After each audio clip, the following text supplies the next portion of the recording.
weeks had passed since my grandpa Frank's funeral, and I was still struggling with the pain of his loss. Every time I walked through his garden, I felt as if I could still hear his voice. "Kelly, flowers must be nurtured with love.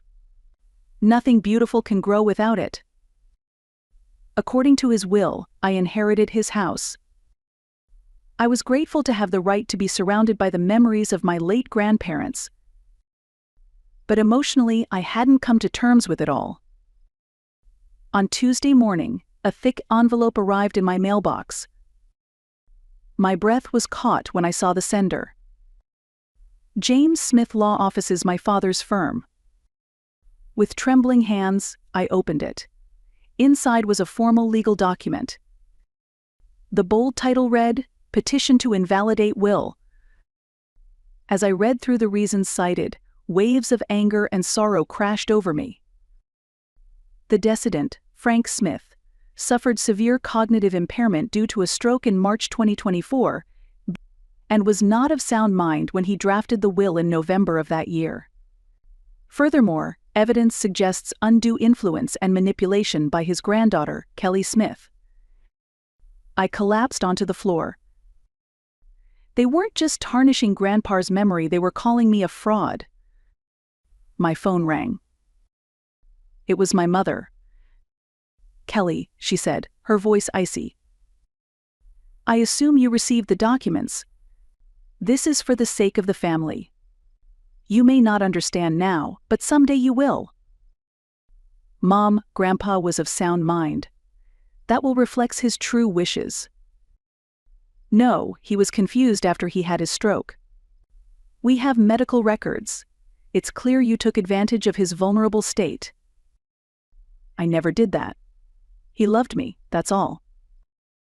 "Love?" she sneered. "That house is worth $3 million. Do you honestly think someone like you who can't even pay off your student loans is capable of managing that kind of asset?" My hands were shaking as I hung up. That night, I sat in Grandpa's study and reread his journal. In an entry dated 5 days before he wrote the will, he had written clearly, "Kelly came by again today. She helped prepare the garden for winter. All the others only talk about money, but she understands my heart. Leaving the house to her is the right choice. She'll take care of Hillary's roses the way they deserve." I fell asleep feeling devastated by my parents' betrayal. Meanwhile, the overseas volunteer program I had committed to a year earlier was fast approaching. It had been 2 weeks since Grandpa passed away, and I found myself torn. Was it really okay to leave at a time like this? But Grandpa had always supported my work in social welfare. "Kelly, never forget the importance of helping those in need. That's true wealth," he often told me. I knew I couldn't avoid facing my parents, but first, I chose to honor Grandpa's spirit by going through with the volunteer work. With firm resolve to fight back after I returned, I boarded a plane for a 1-week volunteer mission in Kenya. All those 7 days in Kenya filled my heart. Spending time with children at an orphanage in Nairobi reminded me why I had chosen this path of social service in the first place. On the day I left, the children gave me handmade bracelets. "Kelly, please come back someday," one small voice whispered. I still hear it.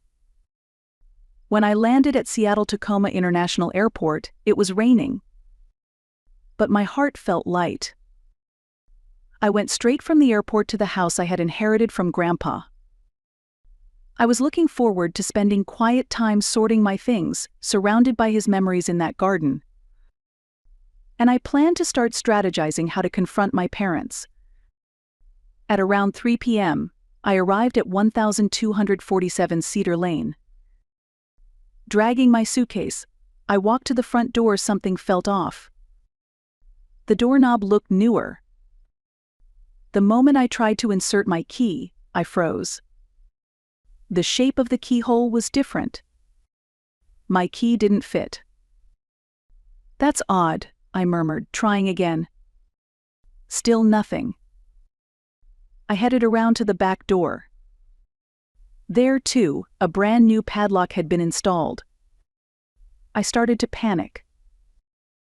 I pulled out my phone and called my mother.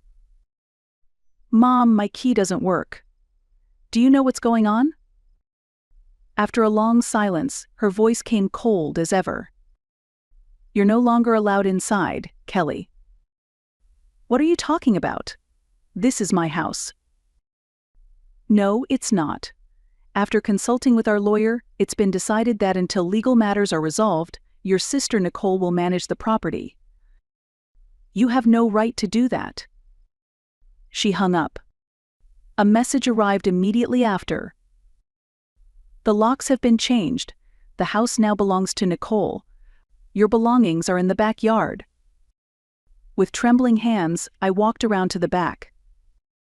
3 large trash bags had been tossed onto the wet grass. When I opened them, I found my clothes, documents, and keepsakes stuffed inside. The wooden bird figurine Grandpa had carved for me, its wing was broken. Grandma's hand-knit sweater soaked in mud. But what hurt most was what I couldn't find. Any trace of Grandpa's most cherished keepsakes. His pocket watch, the photo of the roses we planted together, the fairy tale book he used to read to me, all of it was gone. I called Nicole. "Why didn't you say anything? This is illegal." "Kelly." Her voice trembled. "It was Mom and Dad's decision. I just what? Help them steal my home?" "No, I didn't want the family to fall apart. I thought maybe if we all talked." "Talk? You call locking me out and leaving my things in the rain a conversation?" Nicole started to cry. "I'm sorry. I'm truly sorry, but I couldn't stop it." From across the garden, Mrs. Simpson, our neighbor, called out. "Kelly, are you all right? A moving truck came this morning and took away the furniture." My heart sank. "The furniture too?" "Yes, the old piano and bookshelf. Your parents were giving the instructions. Even the furniture filled with Grandpa's memories had been taken without my consent." Holding the wet trash bags, I stood frozen. Just 7 days ago, this house had been rightfully mine. Now it belonged to my parents. I called my friend, Allison. "Please help me. I've been locked out of the house and I have nowhere to go. I'm coming to get you. You're staying at my place tonight." An hour later, Allison arrived. Without a word, she loaded my soaked belongings into the trunk. "You need to take legal action," she said as she drove. "This is clearly an illegal eviction." "But they're my family." "That doesn't give them the right to trample over your rights. Think about what your grandfather would say if he saw this." That night, I lay on Allison's couch, staring at the ceiling. Why would my own family try to take away the home that Grandpa had gifted me out of love? The next morning, I made up my mind. It was time to pursue legal action. If I wanted to protect the love Grandpa left me, I had to fight. I could almost hear his voice. "Kelly, don't give up. Love is worth fighting for." I wiped my tears and stood up. This was just the beginning. The next day, I visited attorney David Gale. "Ms. Smith, don't worry. Your grandfather's will is legally valid. I reviewed the medical records, there's no evidence of cognitive impairment.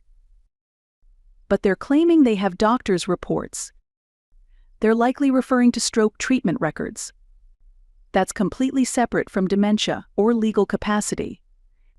In fact, your grandfather underwent a mental competency evaluation. When the will was drafted, he was declared fully sound of mind." I felt relief, but I knew the battle had only just begun. A few days later, while sorting through Grandpa's documents, I found a small USB drive at the bottom of an old wooden box. Engraved on it in his handwriting were the words, "For Kelly, when you need it." With trembling hands, I inserted it into my laptop. Grandpa's face appeared on the screen. My dearest Kelly, if you're watching this, you must be facing a difficult time. The video was recorded in October 2024. His voice was clear. His eyes were full of determination. Today, James and Wynne once again pressured me to sell the house. They claimed I've lost my mind because of the stroke, but that's a lie. My mind is sharp, and I have decided to record this conversation. The screen switched to footage from the living room. My parents were seated across from Grandpa, with real estate brochures spread across the table. "Dad, you need to face reality," Dad said. "Think about the cost of maintaining this place. We found a great retirement facility." "I'm not leaving," Grandpa said firmly. "This house is filled with memories of Hullery." "But it's dangerous for you to live alone," Mom interjected. "You almost fell last week, and relying so much on Kelly is putting a burden on her." "Kelly is a kind soul. She's the only one who truly understands me." "Understands you?" My father's voice turned sharp. "Dad, be realistic. This house is an asset. If it's managed properly, it could secure the future for the entire family. Leaving it to someone as young as Kelly is irresponsible. My property is mine to do with as I see fit." Grandpa replied clearly. "I've decided to leave this house to Kelly. She understands what this home means to me and will continue to treat it with genuine care." After a long pause, my mother's voice grew cold. "If you continue to be stubborn, we'll have no choice but to take legal action. We will have a doctor evaluate your mental capacity." "Are you threatening me?" "This isn't a threat. It's for the good of the family." The video ended there. The next part of Grandpa's message began to play. "Kelly, after I'm gone, they will try to challenge the will. But my intentions are clear. This house is yours. Don't let them win." The next day, I brought the video to David Gale's office. "This is irrefutable evidence," he said, visibly excited. "It doesn't just prove your grandfather was of sound mind, it also records the undue pressure your parents placed on him. We'll file for an emergency injunction." A week later, a hearing was held at the local courthouse. My parents, Nicole, and their attorney sat on the opposing side. I clutched Grandpa's video file as I took my seat. Their lawyer stood first. "Your Honor, the deceased suffered cognitive decline following a stroke. This should be deemed invalid." David stood to respond. "Your Honor, I asked the court to view direct evidence recorded by the deceased himself." As the video played in the courtroom, silence fell. Grandpa's lucid voice filled the room, and my parents' manipulative pressure was laid bare. Furthermore, David continued, "The petitioners illegally evicted my client from her property and discarded her personal belongings, serious violations of her legal rights." Suddenly, my father jumped to his feet. "She's not my daughter. She betrayed this family and used her grandfather's memory against us." "Mr. Smith." The judge cut in sternly. "This is a court of law. Refrain from emotional outbursts." My mother, now in tears, cried out, "We maintained that house for 30 years, and now it's all being handed to a child who's never known struggle." I stood up, steady and clear. "My grandfather chose me, based on love. Not for money. Love." My father sneered. "You don't understand anything." Order. The judge banged the gavel. After the evidence was reviewed, the judge delivered the verdict, his expression firm. "The actions of the petitioners constitute serious legal violations, unauthorized lock changes, destruction of personal property, and interference with rightful inheritance. These acts are an affront to the rule of law. I hereby rule in favor of the plaintiff, Kelly Smith. I order immediate restoration of property and financial compensation. As we left the courtroom, my father said one last thing. You're no longer my daughter. I turned back to him and replied quietly. That's fine. Grandpa was the only true family I ever had. That night, I stood in the house I had reclaimed and spoke to Grandpa's photo. I did it, Grandpa. I protected the love you gave me. 3 months have passed since the court victory. Living in the house was harder than I imagined. It felt like the house had lost its warmth, like the light that had once filled it had gone with Grandpa. What weighed most heavily was the emotional toll. Every corner reminded me of my parents' betrayal. Standing by the fireplace Grandpa once adored. I kept replaying that moment in court, my father yelling, "She's not my daughter." Trying to work in Grandpa's study, I could still feel my mother's cold, judgmental stare. When I woke up in the middle of the night, the humiliation of the day they changed the locks came flooding back. The image of my belongings stuffed into trash bags, soaked in the rain. The anger of knowing Grandpa's keepsakes had been taken away. All those memories clung to every corner of the house, and I couldn't find any peace. When Allison came to check on me, I was honest. This house, it contains more hatred than love. The betrayal overshadows even Grandpa's memory. Maybe time will help, she offered gently. But I shook my head. Even my work as a social worker began to suffer.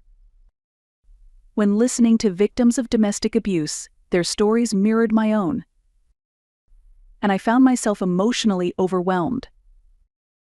Then, one rainy night, I was in Grandpa's study reading through his old letters. One line stopped me in my tracks.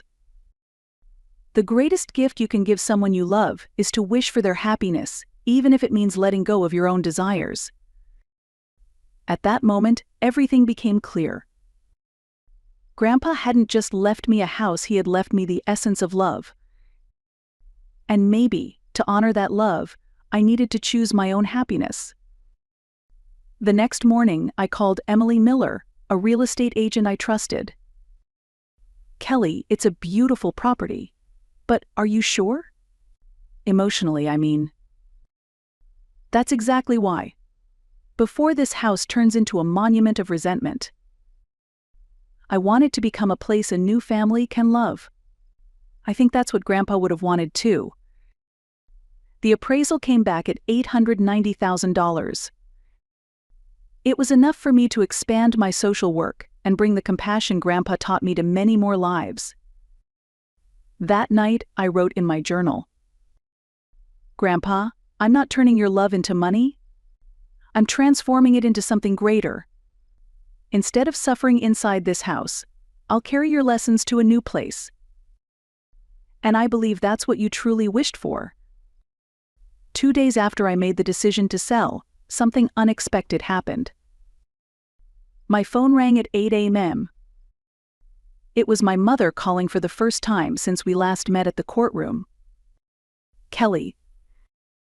My mother's voice sounded more frantic than I'd ever heard before. "Is it true? Are you selling the house?" "Yes, it will go on the market tomorrow." There was a long silence. Then, in a trembling voice, she said, "Please wait. Let's talk about this." "There's nothing left to talk about." "Kelly, I was wrong. Your father knows it too. Can't we try to come back as a family?" I let out a bitter laugh. "Now?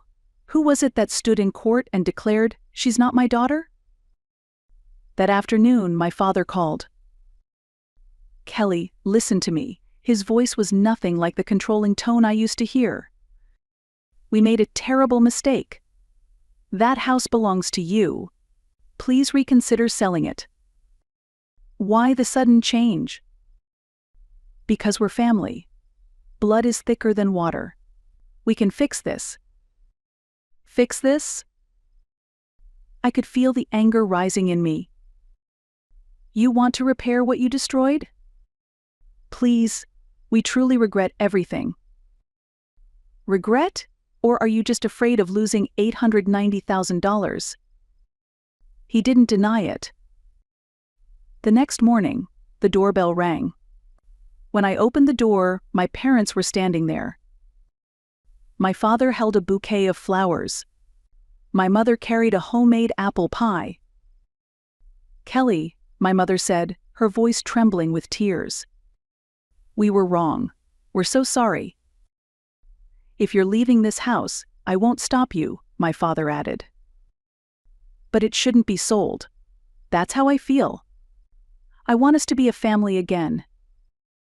I looked at their faces. The same people who had denied me in court 3 months ago now wore expressions of desperate pleading. Why now? "I finally realized after losing you," my father said in a shaking voice. "Some things are more important than money." But I had already made my decision. Their sudden change came only after they heard I'm selling the house. It wasn't love, it was fear of financial loss. "It's too late," I said calmly. "I've already chosen to move forward." "Please, Kelly," my mother broke down, sobbing. "Give us another chance." I did, in that courtroom. And you chose your path. That night, I called Emily Miller, the real estate agent. "Please go ahead and list the house tomorrow as scheduled." The next morning, the for sale sign was planted in the front yard. My parents never contacted me again. Their sudden reversal had only proved one thing. Their attachment to financial gain was stronger than any love they claimed to have. I whispered to Grandpa's photo. "You were right. Real love doesn't come with conditions." As the sale process moved forward, I received an unexpected visitor. Nicole came to my apartment alone. Her usual bright demeanor was gone. She looked solemn, almost haunted. "Kelly, I need to talk to you. I want to tell you everything.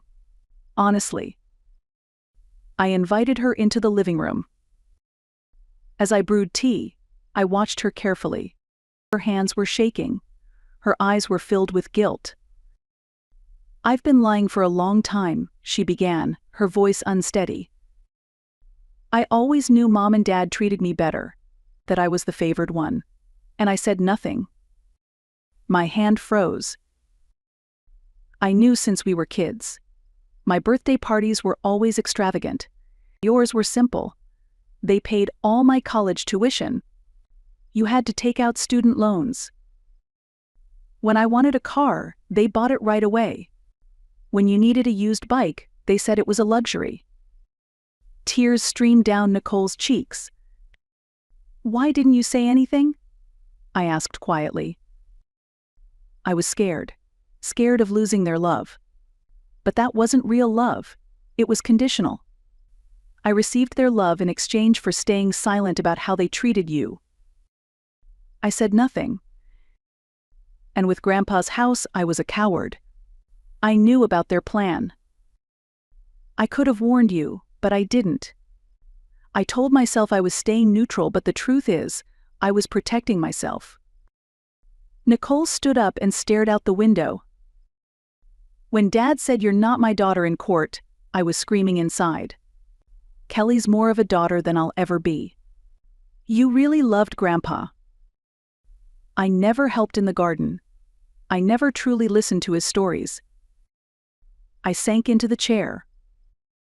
For the first time, I fully understood the root of the isolation I had felt within my own family. So I talked to Mom and Dad. I told them you had every right to sell the house. That they had to stop interfering. So that's why they suddenly stopped calling me? I was surprised. Her expression was more serious than I'd ever seen. "Why did you do that?" "To make amends. But not just that. Because you were right. Grandpa chose you. He chose with love. And I want to honor that choice." A long silence fell between us. Outside, rain began to fall, the sound tapping gently against the windows. But more than anything, I think selling the house would be a mistake. It holds Grandpa's love. Turning it into money would betray everything he believed in. Her words pierced straight into my heart. I used to think that peace would come if you just left the family. But I was wrong. A family without you isn't a family at all. You were the only one who ever loved our family with your whole heart. Tears filled my eyes. Kelly, I'm distancing myself from Mom and Dad. This whole ordeal showed me how conditional their love really was. But I want to rebuild my relationship with you if you'll let me. And I want you to find happiness in Grandpa's house. I really believe that's where you belong." I looked into her eyes. They no longer held childish innocence, but a quiet responsibility and regret. "I need time," I said honestly. "I can't forgive everything overnight. But I see you're trying to change. And maybe you're right. Maybe letting go of the house would be a betrayal to Grandpa." Nicole exhaled, visibly relieved. "Take all the time you need. I'll wait, but please think about the house. I really believe it's where your happiness lives." The next morning, I called Emily again. "Emily, I'm sorry. I want to take the house off the market after all." "What? But just yesterday you were sure." "The situation with my family has changed. I've decided to start a new life in that house." "All right then. I'll prepare the paperwork." That afternoon, I visited 1247 Cedar Lane for the first time in weeks. The for sale sign still stood, but it would be taken down tomorrow. As I stepped inside, a strange calm washed over me. What once felt like a monument of betrayal and sorrow now looked like a space filled with new possibilities. I went to Grandpa's study, looked at his photo, and whispered, "I'm home, Grandpa. Truly home this time. And I will carry your love forward the way you intended." That night, I began to plan the restoration of the house. The broken walls would be repaired. The torn wallpaper would be replaced with warm tones Grandpa loved. I'd slowly search antique stores for furniture to match what was taken. Most importantly, I would revive the garden. Grandpa's beloved rose beds would bloom again. His fruit trees would be cared for. In spring, I would plant new saplings, breathing life back into his sanctuary. A month later, Nicole came to help. As we quietly scraped off old paint together, conversation gradually returned. "Kelly, I want to learn gardening. I want to help bring Grandpa's garden back to life." "Are you serious? Your hands will get dirty?" "Maybe it's because I feared getting dirty that I missed the things that really mattered." As golden sunlight poured through the windows, we worked side by side, finally becoming true sisters. As for my parents, I decided to keep my distance. Until I'm certain they've truly changed, I won't reach out to them. If we can ever rebuild a relationship based on genuine love, not money, then maybe, one day there will be peace. That night, I slept in the house for the first time since the repairs began. Surrounded by Grandpa's presence, I felt the beginning of a new chapter. Months later, Nicole gave me an update on our parents. "Mom and Dad are in a rough place," she said with a conflicted look. Dad's law firm lost several major clients after everything came to light. No one wants to trust their estate to a man who took his daughter to court over inheritance. I didn't respond. Mom, too. People whisper behind her back, saying things like, "How could she lock her daughter out of her own home? She's been withdrawing from social events." They've both aged a lot. "They chose this path," I replied quietly. I know. But it's hard to watch. The way they treated you is now coming back to them. Maybe this is what Grandpa meant when he talked about karma. Nicole continued. Even our neighbors have distanced themselves. They remember how much Grandpa loved you. And they can't believe Mom and Dad acted the way they did. I looked out the window toward Grandpa's garden. The roses were blooming beautifully once again. Don't you feel anything? No, I said honestly. But it's not like I hate them either. Just consequences. Like Grandpa always said, any act done without love will eventually return to its source. This house isn't just a building. It's a living memory of love, my true home. And as I carry on with my life, I'll continue to protect the greatest gift Grandpa left me: unconditional love. Looking up at the starry sky from the garden window, I made a quiet promise. I will pass this love on to the next generation, not through money, but through the heart.